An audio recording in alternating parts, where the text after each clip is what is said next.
Hey guys, welcome back to new video in the tutorial series Introduction to Kubernetes. Today we are going to talk about services in Kubernetes. Little bit about me. I am JainishShah, software developer. These are the links to follow me on GitHub, Twitter, and LinkedIn. So let's get started. What is service? So service is a abstract way to expose running application or pods as a network in Kubernetes. With Kubernetes, you don't need to modify. So Kubernetes has their own way of service discovery. So for example, if you are running two different pods, and as we mentioned in the video where I describe what is pod in Kubernetes, each pod gets its own IP address. And also, if you are creating pod using deployment, then each pod can have a different IP address. Now, let's say you are running two pods where one is for database and one is for a web service. Then to connect your web service to your database pod, you need a way to make them communicate to each other. So service is the key to use here. So why service? Now, as I mentioned, so pods are mortal, which means they can get killed and recreated by deployment or by replica set based on the status of the pod, right? And every time new pod gets created, it will come up with the new IP address. Now, let's say if you use uh, if you are using a service which uses IP address to connect to database, right? And let's say if due to some reason your database pod was recreated, then IP address is different, which means your web application won't be able to talk to that particular pod. So that's why Kubernetes came up with the service, which is an abstract, which using the selector, which creates a service, an abstract layer of network to make a communication enable between two different pods. So there are four different types of services in Kubernetes. One, the default one is cluster IP. So every time you create a service, by default, it assigns this type to that service, and your service is only accessible within the cluster. Then the other type is node port. When you assign this type, your application will be accessible outside the Kubernetes cluster on the port which is specified by Kubernetes in each Kubernetes node. So for example, if you have three node Kubernetes cluster and you are deploying one application, it has randomly assigned a port between range of 30,000 to 65,000, and you will be able to access your application on that each node using the IP address of the node and the random port which was assigned by Kubernetes, and it will be available across all the nodes of the Kubernetes cluster. Then the third is load balancer. Load balancer is, will work smoothly if you are using any managed Kubernetes service, be it GKE, AWS EKS, or Azure AKS, where they are using a API of cloud provider to create a load balancer and to map your application which is exposed to a node port to a load balancer. So you will get an external IP address to access your service. And then the fourth one, which is recent addition, is to use external name, where you can uh, expose the service using the specific CNAME.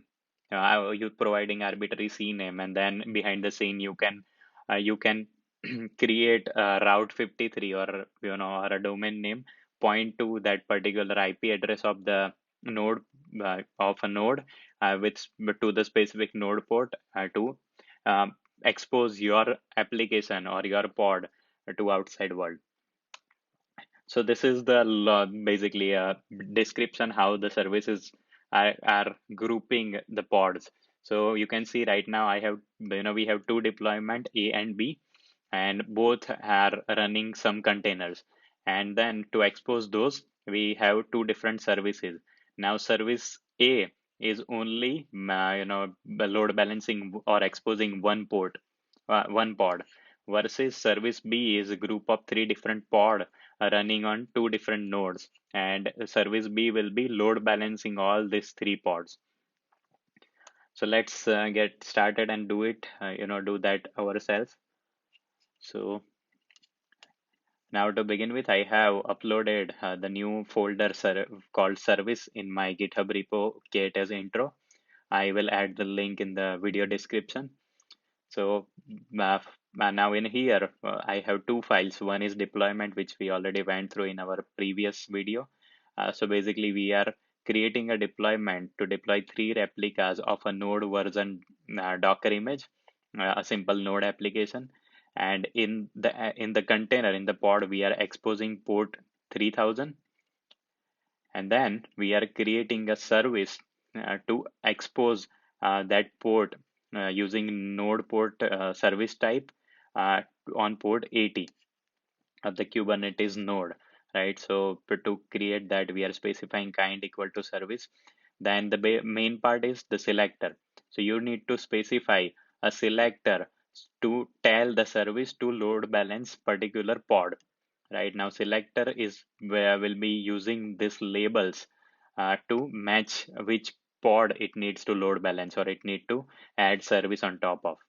Right, so let's get started. I will deploy the deployment first, and then command to do that is kubectl apply deployment, and you have to provide -f flag to provide the file name. And you can see if I do get pod, the 3 pods or 3 replicas of node version deployment or pod is created. They are going through health check. Now meanwhile we can create the service as well. So the command to do that is the same, kubectl apply -f, and here we will provide service name, service file, and you can see the service is created. If I do kubectl get services, I will see that the new service with the name node version service is created to use the type node port. You can see there is one default service created by Kubernetes with the cluster type service type cluster IP, which means it is only accessible inside the Kubernetes cluster. Now let's wait till our pods become healthy. Okay, all pods are healthy. So now let's try to access the application. Now, as you can see, the pod node port has mapped this port, which is 3705 with port 80. Uh, so if you want to access our application, you can run the first command, which is minikube IP, which is an external IP to access the minikube. So I will just use that. And then in the port, you will be using the port which is assigned or which is bound to port 80, is this one, to access our application. And you can see the application is running right now, and we are able to see the latest package version, which is 2.2.13, which is what we have specified in the deployment YAML file. Right now, let me show you one more thing. That what we will do, we will change the application version from that to a new version, which is 2.2.14.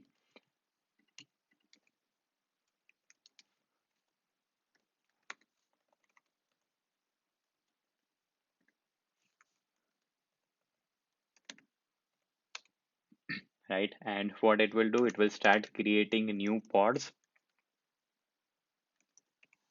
Right, it had started creating new pods, but underneath it will use the same service name. So as we talked about, the the new pod, when they come, they will have a different IP address, but because we are using a service which is independent of their pod, which is a layer on top of the pod, it you will be able to access your service without any disturbancy, because the IP address of service is same, it has not changed.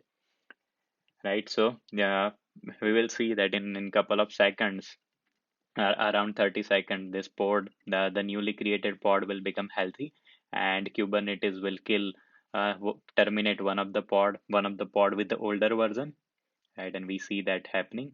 And if we, because it's load balance, so if we refresh our application in in one time, we will see it, the version being replaced from 2.2.13 to 2.2.14. It's taking some time. Let's give it the desired time, but it has started terminating the old pods. Okay, so it's two replicas are already updated to the newer version, right? And if we see the event in service,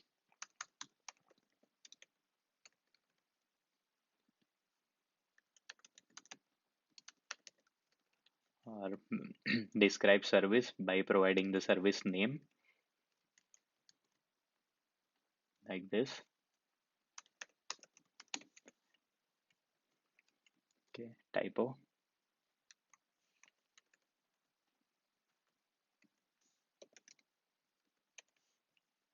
So you can see right now it's basically load balancing these three endpoints,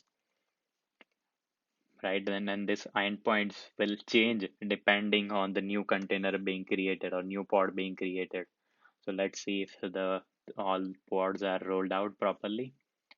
And I can see all pods are done. So if I refresh the page, you see the pod version, the package version has increased from 2.2.13 to 14. So that's how the services allow you to expose your application without being dependent on the pod IP address. So that's it for this video. And that there is one more way to expose service, which is engine Ingress. So in one of the video in this tutorial series, we will talk about Ingress as well. So stay tuned. If you have any question, feel free to add your question in the comment. I will answer those. If you like the video, if you have learned something new, give it a thumbs up. Don't forget to share it with your friends who wants to learn Kubernetes, and don't forget to subscribe to my channel. Thank you for watching.